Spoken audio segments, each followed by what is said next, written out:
ഹരേ കൃഷ്ണ. ഇതിനകത്ത് എന്തെങ്കിലും സംശയം ഉണ്ടെങ്കിൽ എന്റെ അടുത്ത് ചോദിക്കണേ.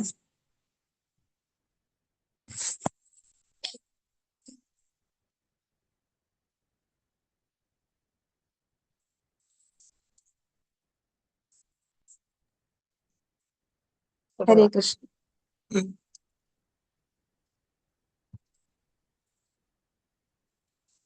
അടുത്തതായിട്ട് ഗുരുപ്രണാമ മന്ത്രം. ഹരേ കൃഷ്ണ.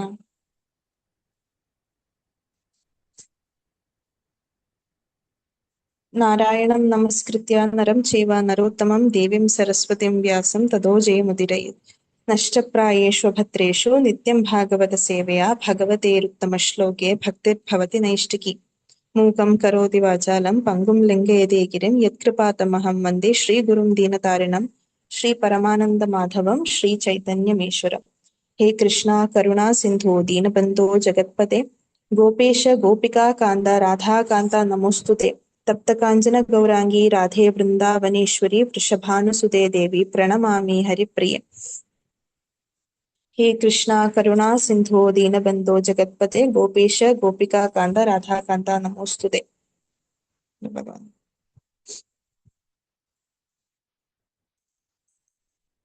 ശ്രീ കൃഷ്ണ ചൈതന്യ പ്രഭോ നിത്യാനന്ദ ശ്രീ അദ്വൈത ഗദാധാര ശ്രീവാസാദി ഗൗരഭക്ത വൃന്ദ. ഹരേ കൃഷ്ണ കൃഷ്ണ കൃഷ്ണ ഹരേ ഹരേ ഹരേ രാമ രാമ രാമ ഹരേ ഹരേ.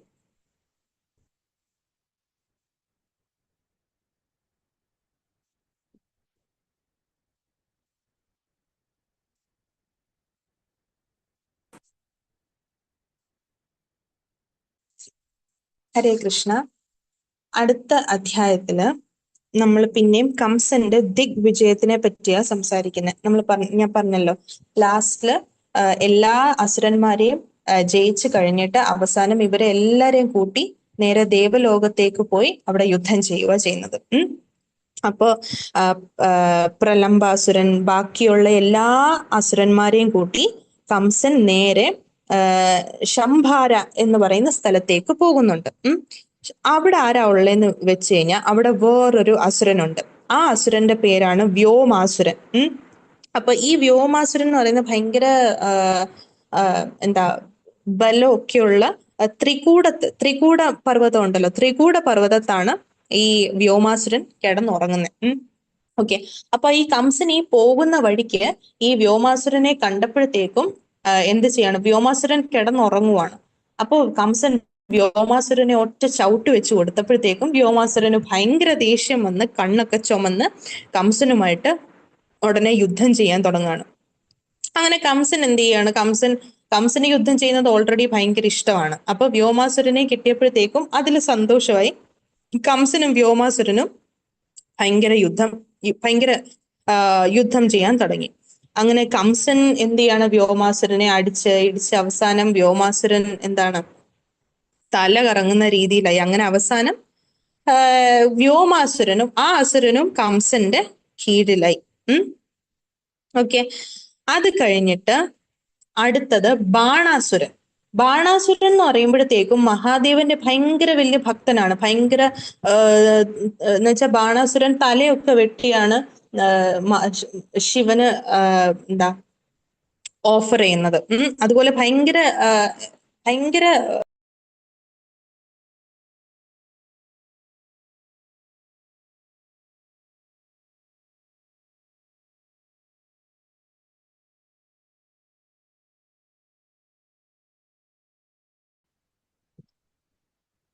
ഹരേ കൃഷ്ണ.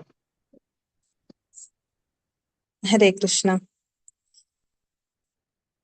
അപ്പൊ അടുത്തതായിട്ട് ബാണാസുരനെയാണ് കംസൻ വഴക്കുണ്ടാക്കാനായിട്ട് പോകുന്നത്. അപ്പോ ആരെങ്കിലും യുദ്ധം ചെയ്യണം എന്ന് ഭയങ്കരമായിട്ടും ആഗ്രഹിച്ച ഈ കംസൻ ഇങ്ങനെ അങ്ങനെ നടന്നു വന്നപ്പോഴാണ് ബാണാസുരനെ കാണുന്നത്. അങ്ങനെ ബാണാസുരനുമായിട്ടും കംസൻ വലിയൊരു യുദ്ധം അവിടെ ഉണ്ടാകുകയാണ്. അങ്ങനെ ബാണാസുരനെയും കംസൻ അവിടെ തോൽപ്പിക്കുകയാണ്. അപ്പൊ ബാണാസുരൻ എന്തെങ്കിലും പ്രശ്നം ഉണ്ടെങ്കിൽ നേരെ പോകുന്നത് മഹാദേവന്റെ അടുത്ത. ബാണാസുരൻ ഭയങ്കര വലിയ ശിവഭക്തനാണ്. ഓക്കെ, അങ്ങനെ ബാണാസുരൻ നേരെ മഹാദേവനെ പോയി തപസ്സനുഷ്ഠിച്ച് മഹാദേവൻ ഉടനെ അവിടെ പ്രത്യക്ഷപ്പെട്ടു. എന്നിട്ട് ബാണാസുരൻ ഇതുപോലെ പറയാണ്, ഈ കംസൻ ഇപ്പം എന്നെ തോൽപ്പിച്ചേക്കുവാണ്, എനിക്ക് എങ്ങനെ കംസനെ വധിക്കാൻ പറ്റും എന്നുള്ള കാര്യം ചോദിക്കുകയാണ്. അപ്പോ മഹാദേവൻ പറയാണ്, കംസനെ ആർക്കും തന്നെ വധിക്കാൻ പറ്റത്തില്ല. എന്താണ്, പരശുരാമൻ, സ്വയം പരശുരാമൻ തന്നെ ഒരു വില്ല് കൊടുത്തിട്ടുണ്ട് കംസന്. ആ വില്ല് ആർക്കാണോ ഒടിക്കാൻ പറ്റുന്നത് ആ ആൾക്ക് മാത്രമേ കംസനെ കൊല്ലാൻ പറ്റത്തുള്ളൂ. അത് സാക്ഷാൽ മഹാവിഷ്ണുവാണ്. അതുകൊണ്ട് നിങ്ങളിപ്പം പ്രശ്നമൊന്നും ഉണ്ടാക്കാതെ നിങ്ങളിപ്പം കൈ കൊടുത്ത് ഒരു കുഴപ്പമൊന്നും ഇല്ലാതെ അങ്ങ് ഒരിക്കലും കംസനെ മഹാവിഷ്ണു അല്ലാതെ ആർക്കും വധിക്കാൻ പറ്റത്തില്ല. അങ്ങനെ പറഞ്ഞ് എന്തെയാണ്, മഹാദേവൻ ഇവര് തമ്മിലൊരു ഒത്തുതീർപ്പ് ഉണ്ടാക്കിയെടുക്കുകയാണ്. ഓക്കെ, അത് കഴിഞ്ഞിട്ട് കംസൻ നേരെ അടുത്തതായിട്ട് വത്സാസുരൻ. വത്സാസുരൻ എന്ന് പറയുമ്പോഴത്തേക്കും പശുവിന്റെ രൂപത്തിലുള്ള ഒരു അസുരനാണ് വത്സാസുരൻ. ഈ വത്സാസുരനെയാണ് നേരെ പോയി അടുത്തത് യുദ്ധം ചെയ്യാൻ പോകുന്നത്. എല്ലാ അസുരന്മാരെയും തോൽപ്പിച്ചതുപോലെ വത്സാസുരനെയും കംസൻ അവിടെ തോൽപ്പിക്കുകയാണ്. അതെല്ലാം കഴിഞ്ഞിട്ട് നേരെ മ്ലേച്ഛന്മാരുടെ രാജ്യത്തേക്കാണ് അടുത്തതായിട്ട് കംസൻ പോകുന്നത്.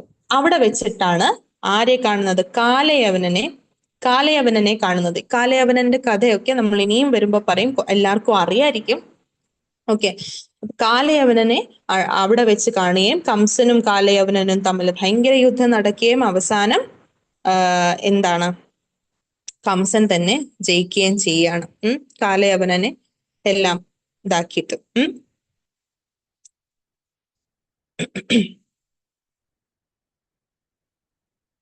അപ്പൊ ഇതിന്റെ ഇടയ്ക്ക് കംസനെ വർണ്ണിക്കുകയൊക്കെ ചെയ്യുന്നുണ്ട്. കംസന്റെ കിരീടം വെച്ചിരിക്കുന്നതും കംസന്റെ കണ്ണുകളും ഒക്കെ തന്നെ വർണ്ണിക്കുന്നുണ്ട്. നമുക്ക് ഭഗവാന്റെ ഇത് വരുമ്പോഴത്തേക്കും നമുക്ക് കൂടുതൽ വർണ്ണിച്ച് ഭഗവാനെ സ്മരിക്കാം. അപ്പൊ ഇതെല്ലാം കഴിഞ്ഞു കഴിഞ്ഞിട്ട് കംസന്റെ കൂടെ ഇപ്പൊ കുറെ അസുരന്മാരുണ്ടല്ലോ. അവസാനം ആദ്യത്തെ ആരായിരുന്നു? ആദ്യം തോൽപ്പിച്ചത് ആരായിരുന്നു? മറ്റേ കുവലയ പീഠം തൊട്ട് കാലയവനൻ വരെയുള്ള എല്ലാ അസുരന്മാരും കംസന്റെ അടിമയായിട്ട് കീഴില് നിൽക്കുകയാണ്. അങ്ങനെ അടുത്തതായിട്ട് നേരെ അമരാവതിയിലോട്ട് പോവുകയാണ്. അമരാവതി ആരുടെ രാജ്യമാണ്? ഇന്ദ്രന്റെ രാജ്യമാണ് അമരാവതി. അങ്ങനെ ആ അഹങ്കാരത്തോടെ, കംസന്റെ ആ ഒരു ബലത്തിലുള്ള അഹങ്കാരത്തോട് എല്ലാ അസുരന്മാരെയും വിളിച്ചുകൊണ്ട് നേരെ അമരാവതിയിലേക്ക് പോവുകയാണ്. അപ്പോ മുഷ്ടികനുണ്ട്, ചാണൂരനുണ്ട്, അരിഷ്ടാസുരനുണ്ട്, ശലയുണ്ട്, തോഷലയുണ്ട്, കേശിയുണ്ട്, പ്രലംബാസുരനുണ്ട്, ബകാസുരനുണ്ട്, ദ്വിവിധനുണ്ട്, തൃണാവർത്തനുണ്ട്, അകാസുരനുണ്ട്, നരകാസുരനുണ്ട്, ബാണാസുരനുണ്ട്, വ്യോമാസുരനുണ്ട്. ഇവരെല്ലാരെയും കൂട്ടി നേരെ ഇന്ദ്രന്റെ രാജ്യത്തിലേക്ക് പോവുകയാണ്. അങ്ങനെ അപ്പൊ ഇന്ദ്രൻ അവിടെ സിംഹാസനത്തിൽ ഭയങ്കര അവിടെ എന്താണ്, ഒരു കുഴപ്പവും ഇരിക്കുമ്പോഴത്തേക്കും കംസനും കൂടെ ബാക്കിയുള്ള അസുരന്മാരെ എല്ലാവരെയും കാണുകയാണ്. ഭയങ്കര ദേഷ്യത്തോട് ഇങ്ങനെ നടന്നു വരുന്നത് കാണുകയാണ് യുദ്ധം ചെയ്യാനായിട്ട്. അങ്ങനെ അവിടെ ദേവന്മാരും അസുരന്മാരും തമ്മിലുള്ള ഒരു ഭയങ്കര വലിയൊരു യുദ്ധം നടക്കുകയാണ്. അപ്പൊ എന്താണ്, കംസൻ ഇടിക്കുന്നു, ഇന്ദ്രനാണെങ്കിൽ ഇന്ദ്രന്റെ കയ്യിലുള്ള ആയുധമൊക്കെ എടുത്തെറിയുന്നു. അങ്ങനെ ഭയങ്കര വലിയ യുദ്ധം അവിടെ നടക്കുകയാണ്. പക്ഷേ ഈ യുദ്ധത്തിൽ ആരായിരിക്കും ജയിക്കാൻ പോകുന്നത്? ഇപ്പോഴത്തേക്ക് കംസനാണ് ജയിക്കാൻ പോകുന്നത്. പക്ഷെ അല്ലെങ്കിൽ കംസൻ ഭയങ്കര യുദ്ധം നടക്കുവാണല്ലോ. അപ്പൊ യുദ്ധം നടന്ന് കുറെ ദേവന്മാരൊക്കെ ഓടിപ്പോയി, കുറെ പേരെയൊക്കെ ഇടിച്ചിട്ടു, അവർക്ക് എണീക്കാൻ പോലും പറ്റാത്ത അവസ്ഥയിലാക്കി. അപ്പൊ കംസനൊക്കെ ഭയങ്കര ഈസി ആയിട്ടാണ് ഇവരെ ഇടിച്ചിടുന്നത്. ബാക്കിയുള്ള കുറെ ദേവന്മാർ എന്ത് ചെയ്യാണ്, നേരെ ആരുടെയെങ്കിലും നിന്നും ഹെൽപ്പ് ചോദിക്കാനായിട്ട് ഓടിപ്പോകുന്നുണ്ട്. അങ്ങനെ അവര് ഭയങ്കര വലിയ യുദ്ധം നടത്തി അവസാനം കംസൻ ആ ഇന്ദ്രലോകം എന്താണ് കീഴടക്കുകയാണ്. അത്രയും വരെയാണ് ഈ അധ്യായം. ഹരേ കൃഷ്ണ പ്രഭു. ഹരേ കൃഷ്ണ. പെട്ടെന്ന് കഴിഞ്ഞു.